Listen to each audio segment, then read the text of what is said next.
mentioned recently that I'd never seen a 20-inch Granstar bass drum in the flesh before, and that I had 2 of them. This one I rewrapped, went straight forward enough, all done, ready to go back. When I got onto this one, I noticed it seemed different, and looking at it, it looked shallower, and lo and behold, it's 20 by 14. It's an uncatalogued drum, another rare one from my friend's kit. So being as it is so special, I thought I'd film restoring it. So he wants it rewrapped because the wrap is pretty naffed, and the seam's lifting. You can see the seam's lifted under there. So we'll rewrap it, we'll clean all the hardware up. He's managed to find a load of spares from America, sorted the hoops. I do need to make some spurs for it, but I will film it and put it back together so you can see the before and after. I need to clear the decks while I've got these on the bench. Look how nice the Star Classics turned out. Absolutely beautiful compared to what they were like. And I found this really cheaply, and look, it's got beautiful Imperial Star lugs, and I can use them on the Aqua project. And while I'm on that, I've found some wood dye, and I'm starting to experiment with that like I said I would as well. So hopefully I'll get the second video out for that as well soon. Right, I've got the drum on the bench. You can notice that the shell needs a damn good clean up. It did have Premier bass drum spurs on it. Now thankfully they haven't re-drilled the holes, but they have opened these up slightly, and you can see the finish looks a bit crappy there, so I want to work on that. The inside needs a damn good clean, but we'll get all the hardware stripped off and then start looking at rewrapping it.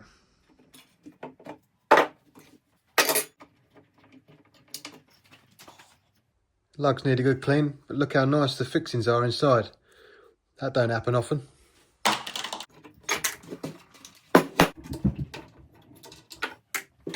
Okay, so that was fairly uneventful. Nothing seized up, nothing broken. So what I'll do is, we'll get the badge off. How I'll do that, I have done a video on it, but it's pretty old now, so I'll show you how to get that badge off. Then we'll look at sorting the inside of the shell out, and then we'll do the rewrap, just so it doesn't get damaged. So first things first, we'll just pry up these little ears, and just be very careful not to scratch the shell. If you just slide a little screwdriver under there, and push gently, you will not damage the finish.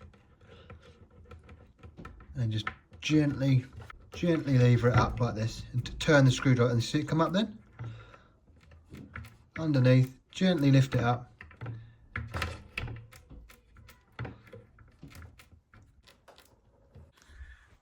So they're all lifted up now. These chips are actually from where it was originally installed, but once it's out there you'll see how clean the hole is. The next step, need to lever the grommet out.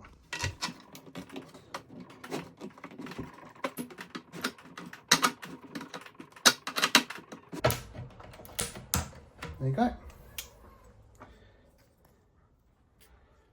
So all the ears are intact, and you'll be able to reapply that grommet no problem at all. These marks where they originally installed it, so when it goes back on you will not see them. Right, I'm going to whip the wrap off, and I've said before you always want to be careful taking it off to in case you need it, but I'm not going to find another 20 by 14 Granstar for sure, so I'm not going to be too precious.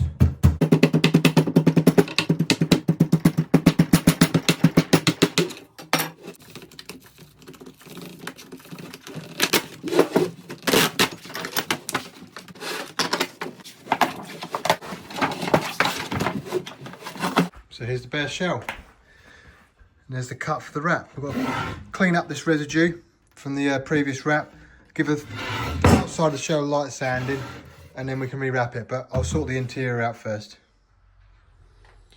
First thing I do is clean the inside with some white spirit. The white spirit's not touching it, so I'm going to try some T-cut. Yeah, that's getting it.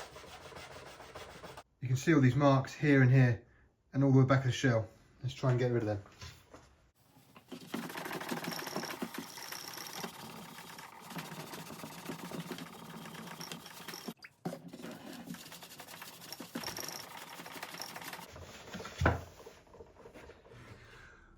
So just to clean up with the turtle wax has made that look 20 years younger. It is a real shame that they opened these holes out. You can see there it's even torn out a bit. The only saving grace is that the screws have got quite wide washers on them, so it should cover most of the ugliness anyway.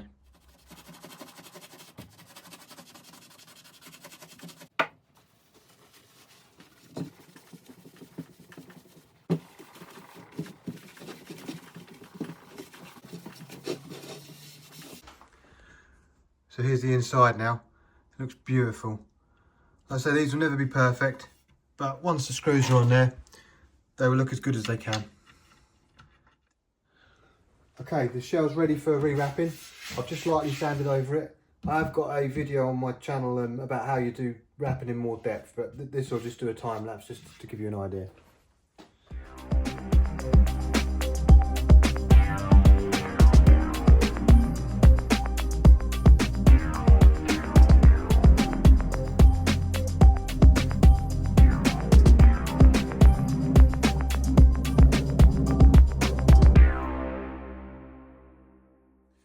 So the wrap's on, the seam is bang on square, and now I'm just setting up a cutting jig to cut the bearing edge relief off.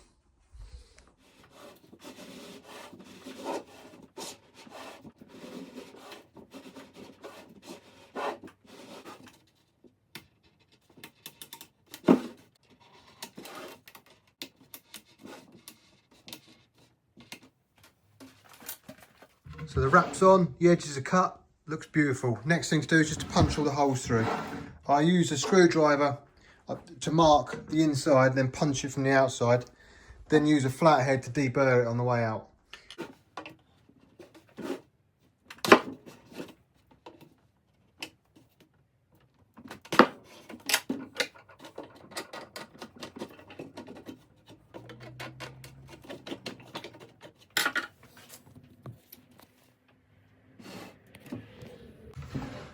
All the holes are now nicely punched out, so the next thing to do is reinstate the badge. I've cleaned it all up. I always put a little bit of double-sided tape on it just to be sure. I need to take the protective film off here though before you install the badge.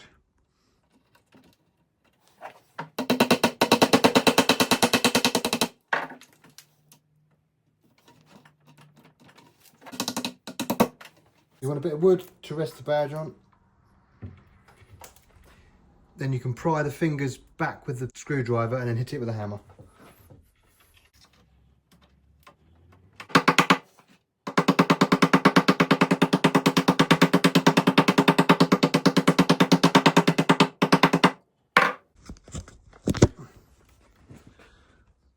And you'd never even know it's been removed.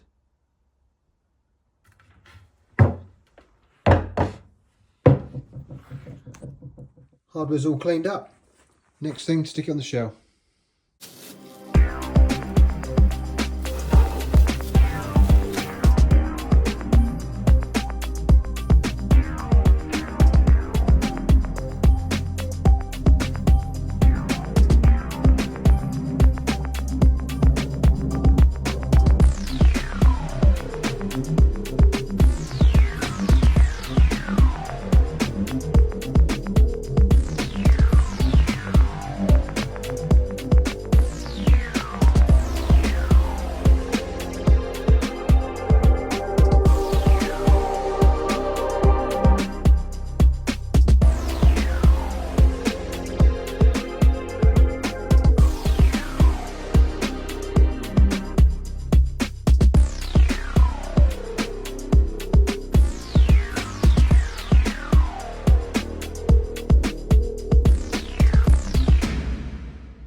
It's the first time I've had to make some 20-inch spurs. So from my old drawing, the 22 and the 24, I've taken the same distance off of the 20. So I know what the dimensions will be.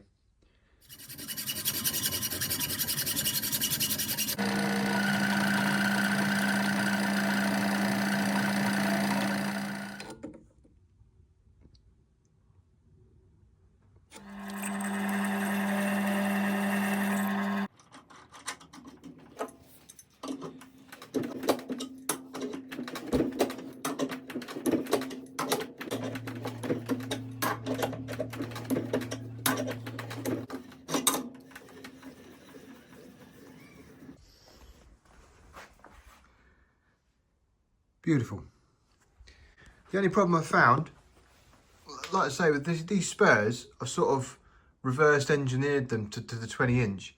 But I think the problem is, because of the depth being an inch shorter, I reckon the position of this is different to the lug. And these actually hit the lugs up here. So what I'm going to do is, I'm going to probably fill this hole in and move it up 15 mil so we've got clearance. Because the actual angle setting of the drum looks about right. So I've just got to change them, and that'll be the drum finished. I've 3D printed the spur wing nuts and rubbers. And I did do a video on these, but these are 3D printed from TPU. And they've got a 3/8 to 5/8 adapter in there. They're really, really quite cool. All I've got to do is whack the split pins into the spurs and then the job's done. They come out really nicely as well, all marked up, and then we'll get them on.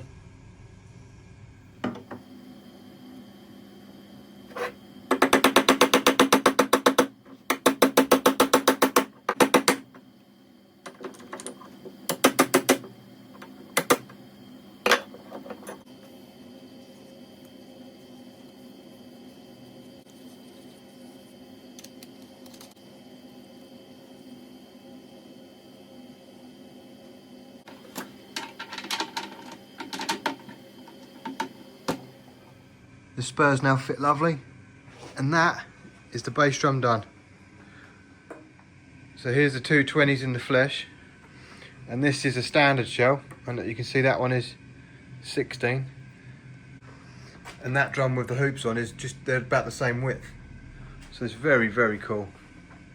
So that's the drum put back together. It's been a great project.